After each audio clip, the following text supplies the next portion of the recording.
بسم اللہ الرحمن الرحیم۔ شروع کرتی ہوں میں اللہ کے نام سے جو بڑا مہربان نہایت رحم والا ہے۔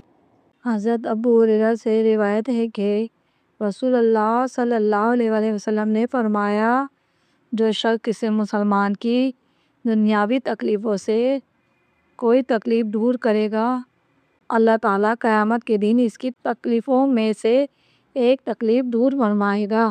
حضرت ابن عمر سے روایت ہے کہ رسول اللہ صلی اللہ علیہ وسلم نے فرمایا، مسلمان کا بھائی ہے، نہ اس پر ظلم کرتا ہے اور نہ اسے بے یار و مددگار چھوڑتا ہے۔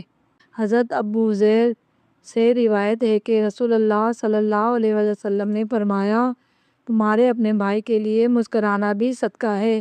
حضرت انس سے روایت ہے کہ رسول اللہ صلی اللہ علیہ وسلم نے فرمایا، تم میں سے کوئی شخص اس وقت تک کامل ایمان والا نہیں ہو سکتا جب تک اپنے بھائی کے لیے وہی پسند نہ کرے جو اپنے لیے کرتا ہے۔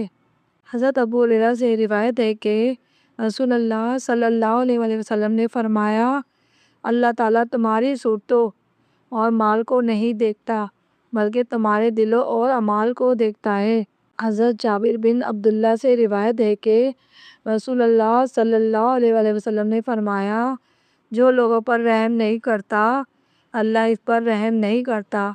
حضرت سہیل بن سعید سے روایت ہے کہ رسول اللہ صلی اللہ علیہ وسلم نے فرمایا، میں اور یتیم کی کفالت کرنے والا جنت میں اس طرح ہوں گے، اور آپ صلی اللہ علیہ وسلم نے 2 انگلیوں کو ملا کر دکھایا۔